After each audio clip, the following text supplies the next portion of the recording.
I want someone 20, 30 years from now to be able to look back and see what happened and how it elevated our community and how it uplifted them and how we were able to at least get on par with being looked at as like a normal citizen and treated fairly as a community. Welcome to The Tiger in the Room. My name is Hannah, and I'll be your host. We are a podcast series that is here to talk about the current and ongoing national crisis of anti-Asian hate crimes. A lot of us first heard about anti-Asian hate in the middle of the COVID-19 pandemic. We believe that hate against Asians and Asian Americans is not just seen in acts of violence. It is also seen when our community is silenced, invisibilized, and erased. We plan to talk about the challenges that modern-day Asian Americans face every day, whether it's in the workplace, in public, in media, and so on. We also talk to the organizers, activists, and change makers who are fighting for our community and fighting for change. We hope you'll join us. Our guest today is Sam Cheng. Sam is a New York City native who is a physical therapist by day and street protest photographer by night. He was one of the earliest photographers on the front lines, capturing the scenes of the first anti-Asian hate rallies that took place in New York City in late 2020. He now runs a popular Instagram page called @NYCFoodBlog, which covers popular food spots around the city.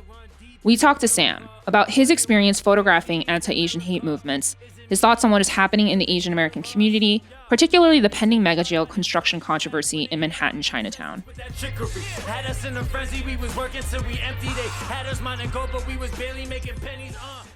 This interview with Sam Cheng was recorded on August 3rd, 2022. Sam, thank you so much for being here. Yeah, thanks for having me. We first met during the rally in Washington Square Park. But before we get into that, I guess, can you just tell our viewers, a little bit about yourself, who you are, what you do? I am an occupational therapist in terms of what I do for a living. I work with kids with disabilities and also adults who, are homebound. So I provide therapy in the house. And I run a food blog on Instagram. That's more of a hobby. I go around New York City and I document the food scene and I photograph it. I also do videos as well. So I've been doing that for the past 6-7 years.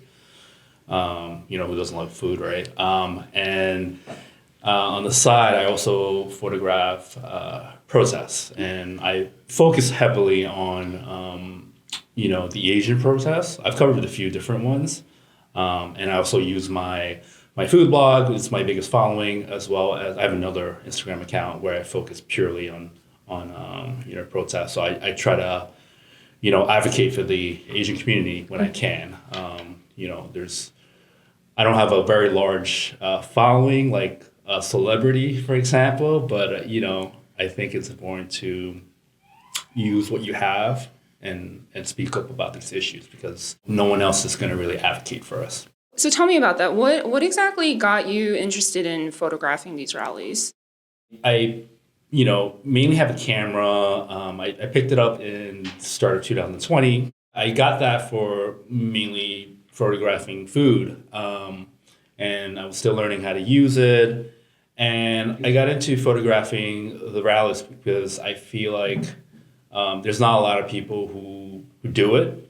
I thought that when 2020 came around, especially early on, there were many incidents, where the Asian community was being targeted, and no one really spoke up about it. And the thing is, even people with a large platform, especially even Asian celebrities, they weren't really talking about it as well. I'm not sure if they were aware of what was the issue, but no one really talked about it. So I had an okay size, following at the time. I think it was 10,000, and I just wanted to, document it and tell people about what was really happening. And I've been sharing instances in my stories, and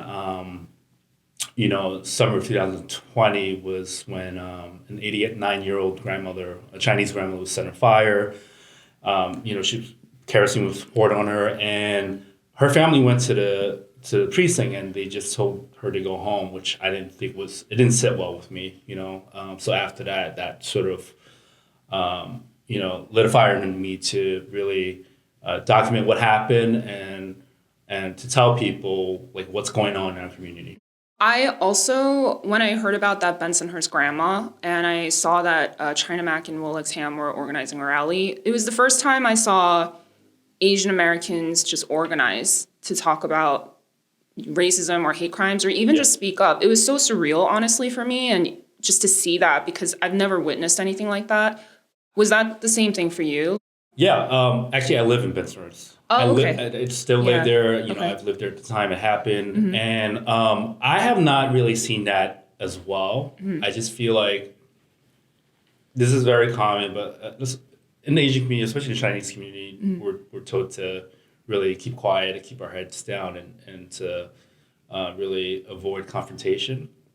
So a majority of Asian-led protests is not anything I really seen before either. It's the first time I've actually seen it, so it was a bit of a surprise. But I think it was just because of everything leading up to what happened to that grandmother and how it was handled by the precinct over there that just led to that moment where a large group of there was different ethnicities there, but I would say predominantly Asians got together and marched through Bensonhurst into the precinct and voiced the concerns. What was it like photographing that rally for you? I had no idea what I was doing. Getting to learn how to use my camera for something that's very static. This is very different because it's multiple people moving, and you have to. It was very stressful. You have to have a good eye for this kind of thing. When you use a camera too, you have to play around with multiple settings. It's kind of like doing math, actually. You have to play around with multiple settings. So it was not easy, and I don't think I took the best photographs, but in terms of the actual march, it was very uplifting for me to see. I did the best I could. I photographed and I took video of the event. I just remember it being a little bit chaotic as well. There was a lot more people than I expected would show up. There were at least 500 people, I would say. What was the response like after you saw the photos? It was weird because I posted it on my food blog at the time, and it's a food account, so you don't usually expect something like. But it was my biggest platform, and I didn't see a lot of other people using their platforms to speak up about this. I got a very positive response from it, and I would like to think that it helped raise awareness on what was going on within our community and across the U.S. Basically, a lot of people shared it, which I'm really happy about, and it was mostly very positive responses and very supportive as well. So it was very nice to see that it reached so many people, and even on Facebook, I shared it on Facebook on my private account, and that sort of blew up as well, and a lot of people, because it's not something you normally see. Just backtracking just a little bit. So COVID, lockdown started in 2020, and I think a lot of us in the Asian American community knew something bad was going to happen because so much of the rhetoric in the media was about the fact this virus was from China. You had Trump saying things like China virus. And, we just all knew it was going to be bad, but I don't know if we thought it was going to be this bad or it was going to take this long. So what was it like for you, just personally, like during COVID? Did you ever experience any racism or prejudice? I'm a tall Asian guy. I'm not an ideal target. I mean, you see these attacks in the media. They're mostly women, and they're mostly seniors as well. Yeah. So my experience has been more limited compared to, a smaller, more petite Asian female. I did experience some racism on subways. Just, people openly mocking Asians, and I did speak up about it. Almost got into a fight, to be honest. It did not escalate. When I spoke up, things kind of cooled down.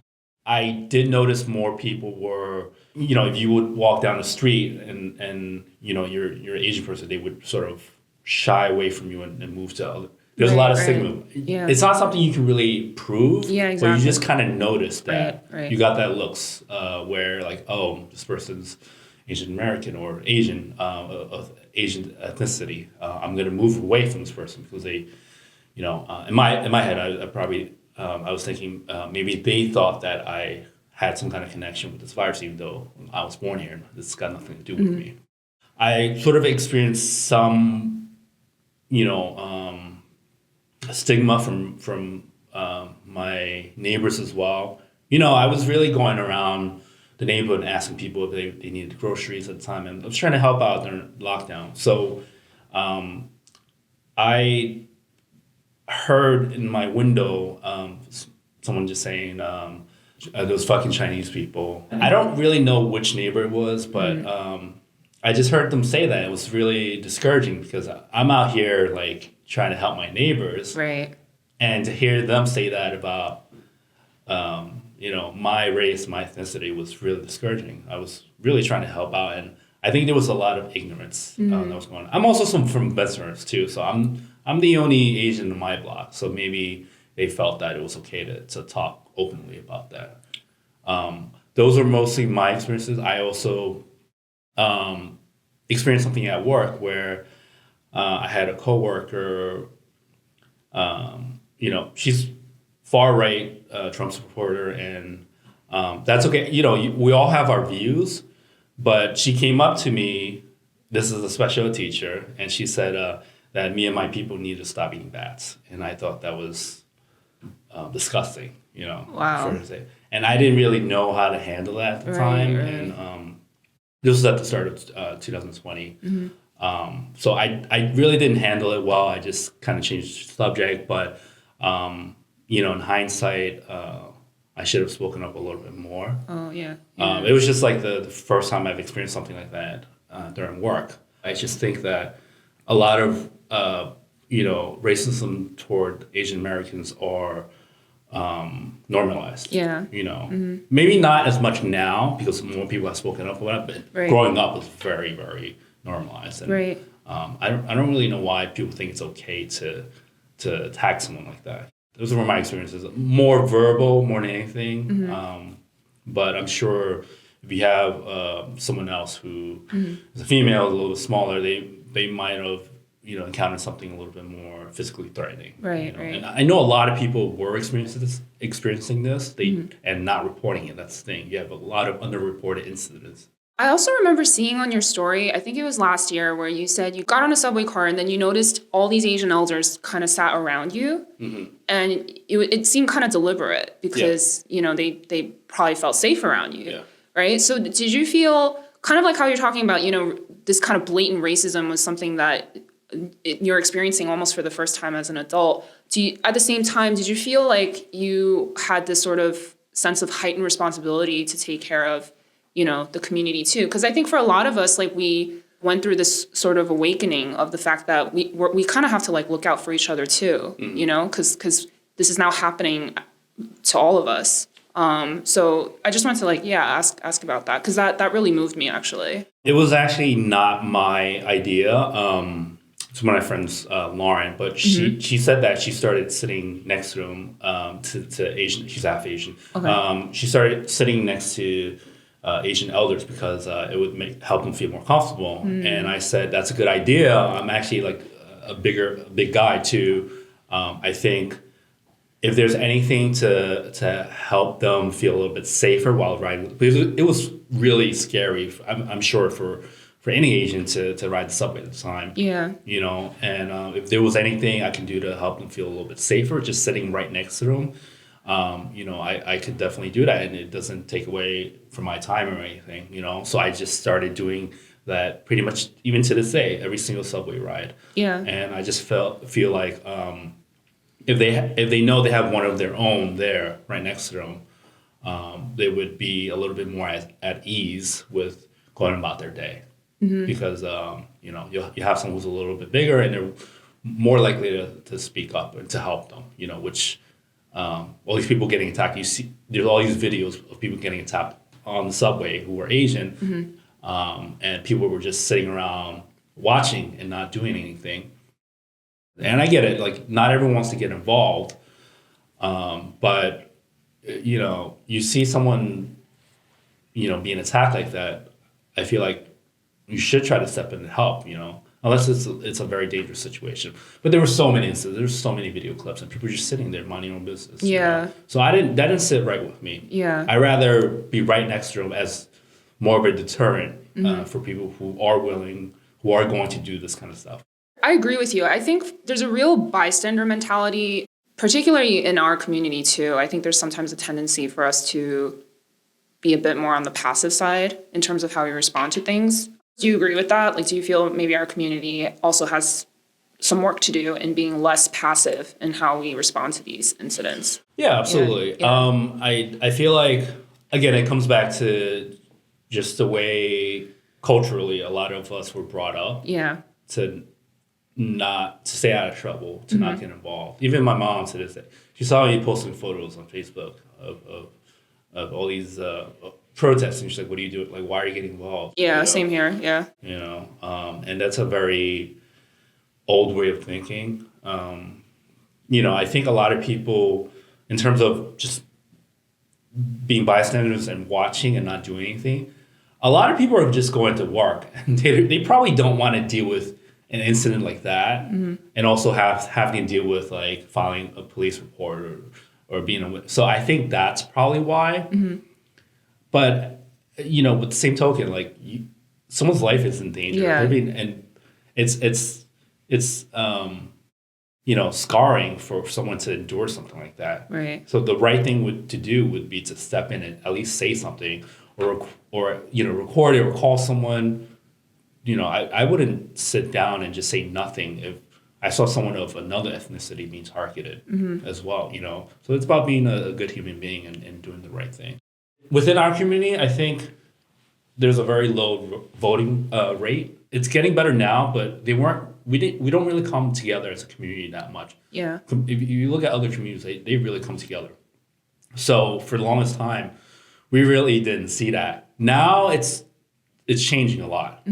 You have a lot more organizations in Chinatown being brought up to help the community, to help struggling businesses. So I'm happy to see that changing at least. Yeah, that's definitely true. I think things have changed a lot in the last 2 years with people just being more aware and realizing that you have to vote, you have to be engaged, you have to be politically active, because these rallies can only do so much. You were one of the first kind of, I'd say, street activist photographers capturing what was really, I think, a very historic movement. They can't burn us all. I do think it was the first of its kind for the Asian American community in the modern era. We had to struggle for people to come to these events. Like, I remember we went to Chatham Square. We were, volunteering for 5 hours and giving out supplies to seniors. And I had to really convince my friends to do it with me. And, no one was really talking about this at the time. Seeing that and then seeing what Stop Asian Hate became in 2021. Just curious, what your thoughts were in seeing the evolution of that, for something that started out so small and kind of unknown to now becoming this huge movement. I think 2020 was a revolutionary year. There were so many protests, and there's so many different issues being voiced where the entire world, sort of supported. I think we were one of many issues, and I think that it was nice to finally be heard, because even 2020 took a while. It didn't really reach mainstream media until I would say 2021. I was using my platform. I just remember individuals were, and they had to make so much noise just to be heard, to not be invisible, and it was frustrating because I was hoping this would get on mainstream media, but I was only seeing very extreme cases here and there, but you didn't hear a lot about these other little instances, and there were numerous incidences, so it was frustrating. 2021, I think, after the Atlanta shootings, that's when it went viral, and it was all that's. The news, you couldn't stop talking about it then. Since then, it sort of has died down a little bit. But I'm happy to see at least like the general public being aware of what was going on, what is still going on right now. Were there certain things that you noticed about the rallies that happened after Atlanta versus the ones that were happening before? Like, for example, one thing I noticed was that they were definitely more diverse. You know, you had more, like, a lot of non-Asians now coming out. I remember there was like a march through Union Square, and they were just like banging on drums, and they were just like marching through the streets, like, you know, saying this is what community looks like. And which is the same chant that Mac and Will did, but this time it was led by these very young looking like college students who weren't even Asian. And I was really surprised. I was like, they're really fighting for our community. Like, I hadn't really seen that. Like, that's the demographic that you would expect would, I guess, like really rise up and speak up. And they were doing that for the Asian community. The first one, men's terms, you saw a mix of people, Yeah. but I would say like it was like 70-80% Asian. And then the ones you see, you know, during 2021 after the shooting, the Atlanta shooting, was very mixed. You know, it wasn't just people from the local community. It was probably people who heard about what was going on and wanted to jump into support. Yeah, I think early on it was mostly locals, and if not locals, I think it was like more like a situation where you had a spouse or a girlfriend or boyfriend who was Asian, and they had heard about this and they wanted to join in. I talked to a lot of people outside of like the Chinese community, the Asian community, and you know, they weren't aware of what was going on. And I think, you know, this issue of reaching mainstream media is what prompted people to be more vocal about, you know, this bigotry that was going on, and you know, to support the community and to support the empty streets of Chinatown at the time. It was just not being aware, I think, as well. Yeah. Because you didn't see it in the news. If you didn't really have a lot of Asian friends, you wouldn't have known about it. I remember I had quite a few people reach out to me telling me that if they hadn't seen the stories on my Instagram, they wouldn't have known. And you're kind of like, how is it that you're not seeing this? You know, and it's not hard to find this out necessarily, but it's true. It was kind of happening in a vacuum for a lot of people. Like, they just didn't see it. I talked to Mac about this actually, and I asked him, when the movement became huge in 2021, I didn't really hear a lot of people mention They Can't Burn Us All. I felt in some ways that was interesting because you know, a lot of people were saying, like, you know, the Asian community is coming out, they're rallying, but, you know, we had rallies here even before it became big. There's photos of those rallies, right? There's documentation, but it seems like people, maybe they're just not aware, you know, they don't see the pictures, they don't know it happened, or they don't care. Do you have thoughts on that? A lot of people just didn't hear about that movement in the very beginning. You know, I made it a point to talk about it, but that part of, you know, 2020, those protests, they weren't really covered by any type of media at all, except people just privately sharing it. And that doesn't always reach a lot of people. So I think that a lot of people now think that the start of all these Asian protests were in 2021.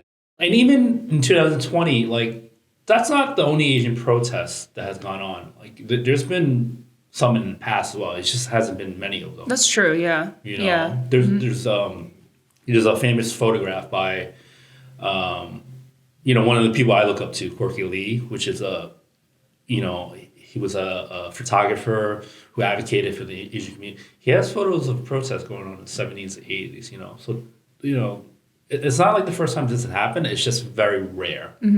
You know, there hasn't been a lot of people to document it. And what I think the difference is social media has changed a lot of things. Yeah, definitely. Because other than that, if the news doesn't cover it, how would you even know about this stuff? You know, so I think because the popularity of social media and the fact that everyone has a phone these days and has easy access, that has really changed things a lot.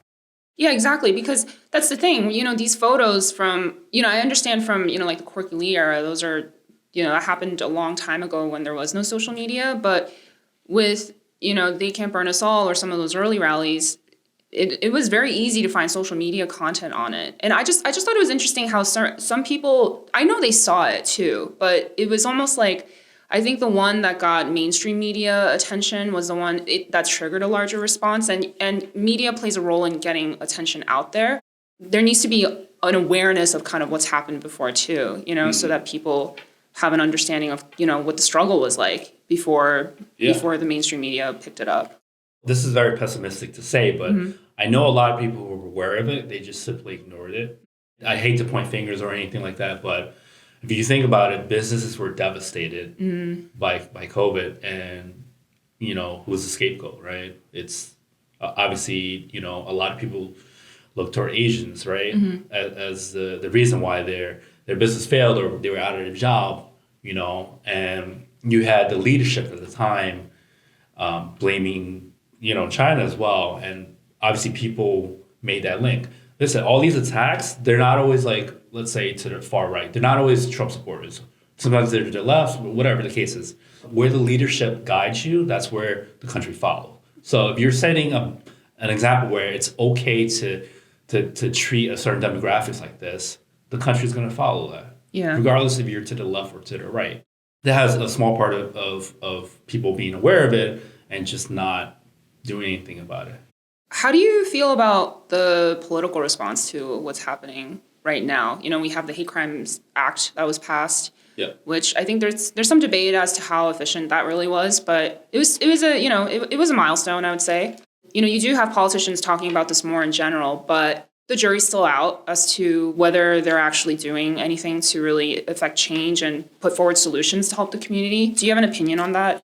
I've heard of the bill. I just don't know what's in it completely. But From what I've heard from people who follow politics well, that money, from what I don't know how true this is, that money isn't really being used to help the Asian community. And you have to look at where the money goes, really. So I would just brush up on the actual act. And you can put a label on something, and it doesn't mean that it's accurate. Right. Politicians disguise a lot of acts to fund other things. So I can't comment on the act. I would have to look into it a little bit more. As far as things like the hate crime task force, which the NYPD has created one, I think that's like complete bullshit. Oh, really? Yeah. Okay. Because a lot of people don't know this. They'll say, like a lot of minorities will say, Asians have a hate task force now. But you don't understand, that task force doesn't have a budget. We've been asking for NYPD to give a budget to that division. It's volunteer based, and it's mostly like various Asians. And it's not really, from what I understand, it's not really doing much. There's no office or anything like that. It's just like police officers from various precincts that are volunteering to do this. So it's not very well organized. I think it was just put out there to appease like the Asian community because they were protesting on the police response to what has been happening. We were being scapegoated for a while. We were being brushed aside. We have a low voter turnout. And I think most people know this. I think most politicians know this. Cops know this. So though, I don't want to point fingers, but I think we're more likely to be ignored because of this. That's wild. I mean, you go on the buses, like they have ads for that task force, like still 2 years to the day. Ask them how much of a budget there is. Look at who leads it. If anything, like I feel like a lot of the times it's a lot of the Asian officers who scapegoat us. I think the person who leads it, I know there were some issues with him. Like he was tied into the owners of Mocha. This is what I heard. I don't know how much of it is true. Yeah. I'm really not involved in stuff. It's just things I keep hearing. But they were saying like the detective is tied in with the Shu family, who is responsible for taking a bribe from the city to build that Chinatown mega jail. Wow. And that detective was, responsible for scapegoating, ignoring a lot of hate crimes, a lot of outcries from Chinatown. That's a very well-known pattern, actually, with the NYPD, that whenever victims of hate crimes go to the police, there does tend to be like a lot of gaslighting that happens. Like the police are very hesitant to treat it as a hate crime. I actually had a friend who went through this herself. She got assaulted near her business in the East Village. She went to the police and it was just straight up gaslighting. They were like, did he say something? Are you sure you didn't antagonize him? Like, they were trying to make her feel she was crazy. Like, she had something to do with it. You know, I feel like these days, the criminals out there have more rights than the victims, you know? Like, you telling me what happened to your friend sort of, is proof of that. Yeah.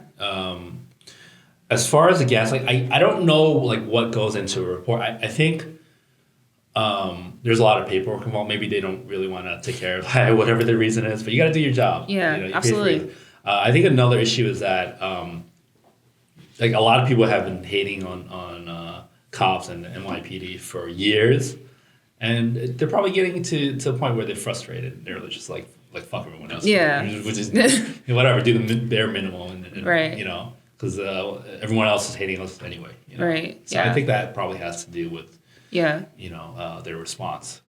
Speaking of policing and just going back to also the rallies, I always thought it was interesting how at the Asian rallies, I never saw a lot of cops show up at, like, if it was like a Asian majority rally, I never saw a huge police presence there. I think they kind of knew that, like, we wouldn't make too much trouble. But for any kind of a other street march, like, you see them out in, like, full force. And I'm always thinking, I don't think they're scared of, like, 200 Asians, like, screaming, marching up and down the street. Yeah, it was weird. Like, the first one, I don't even remember seeing one. I don't think there was. And they usually follow protests. And I guess they didn't think that it was going to be a thing. Yeah. And it was a much larger turnout. And then when we showed up to the police station, they were probably like, what the fuck?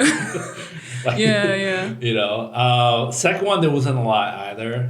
I was at the second one. I didn't see a single one. And we went to the precinct too. And I swear they were looking at us like you guys are just jokers, you know? They weren't probably taking it seriously. I mean, there hasn't been a lot of Asian protests back then. Mm-hmm. So, and even the ones where they existed, I feel like there wasn't a lot of like rioting or any like violence going on as well. So they probably didn't prioritize that. Yeah. I mean, that's the only thing to think of. Yeah. It is interesting though, because I've covered other protests, like even much smaller ones, across multiple causes, and like there's always a police presence. Right. Don't you think that's kind of a reflection on how the Asian community is perceived, like on a larger level? Like they just don't take us seriously. Like we don't cause shit. Like we don't make noise. I know you photographed some of the victims of these hate crimes too. I know you photographed Noel Quintana and people like that. What was that like for you? Just taking pictures of the victims. It was interesting. I didn't do it too often. Sometimes it's hard to get access to victims because a lot of them don't want to speak up, you know, and it was traumatizing for them.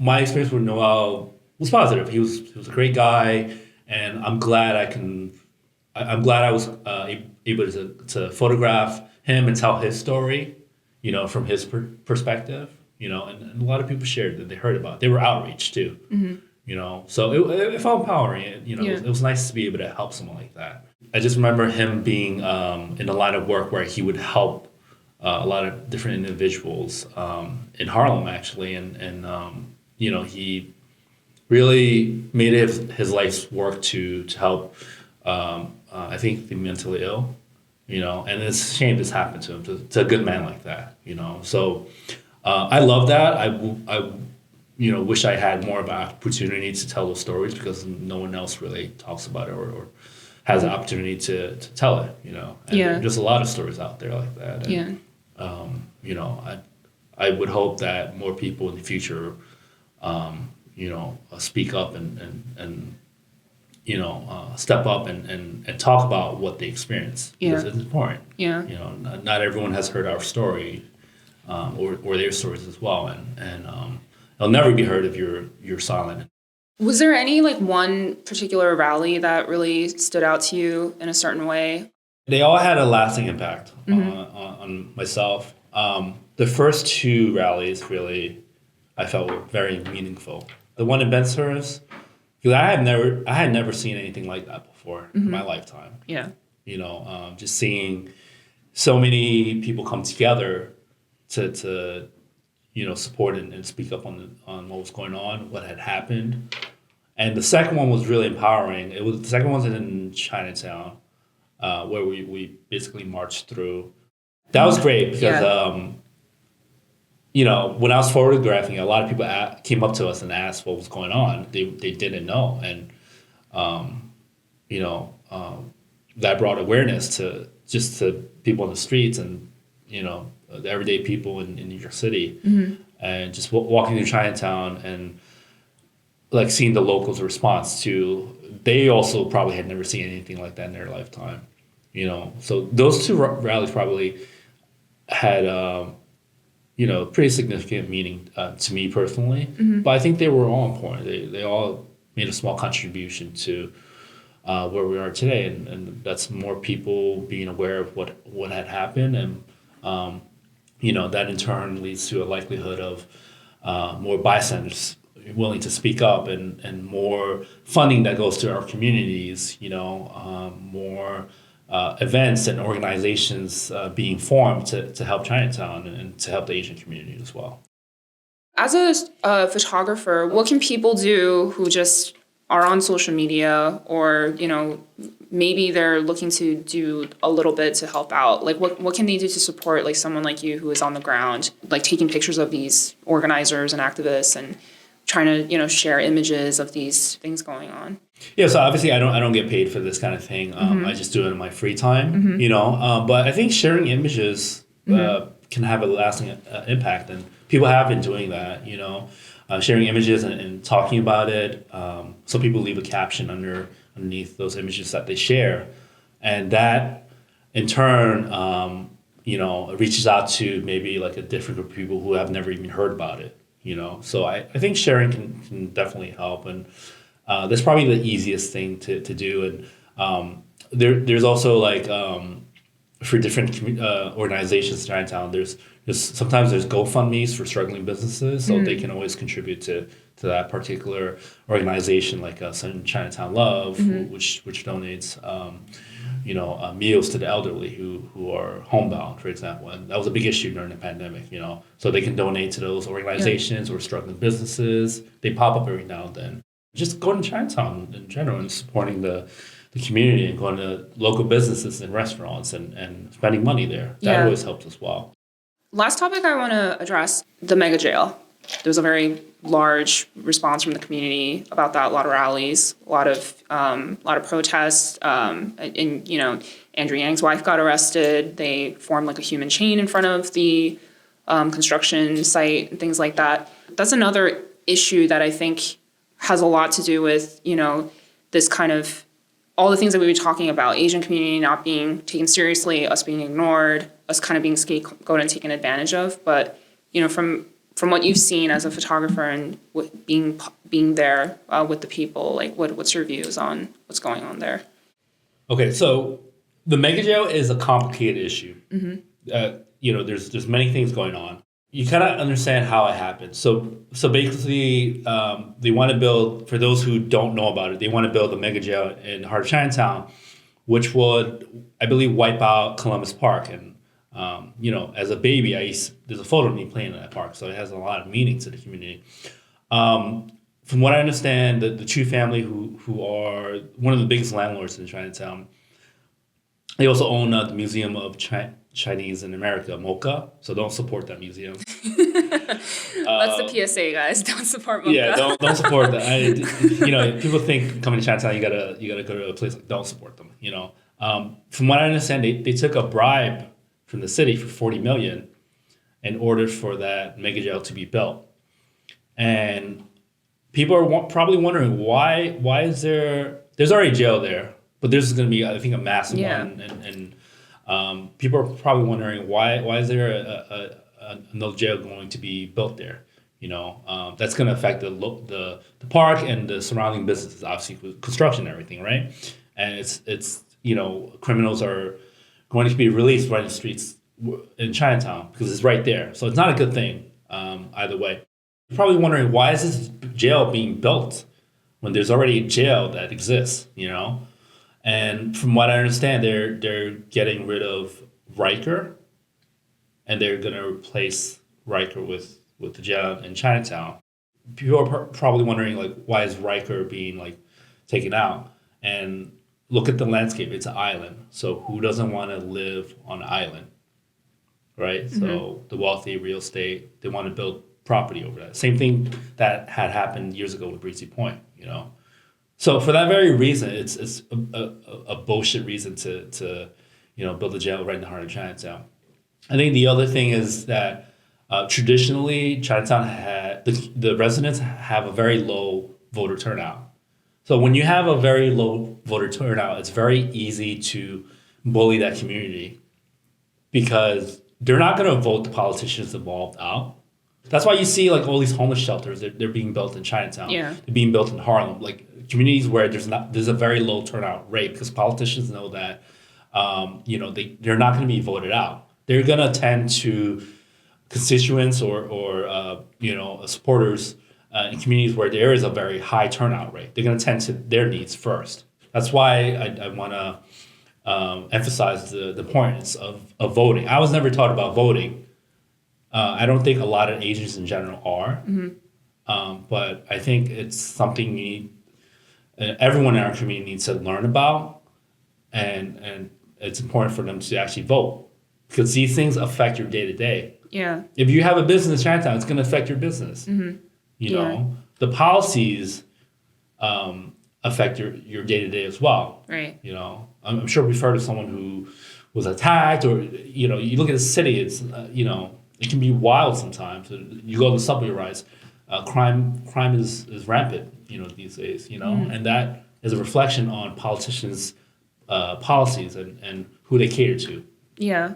So I think it's very, very important to vote, and I think a lot of the reasoning, the reasons why behind the Chinatown mega jail being built, is tied into the fact that our community doesn't vote very much. They're easy to bully around, and there's not enough people speaking up about it. Yeah.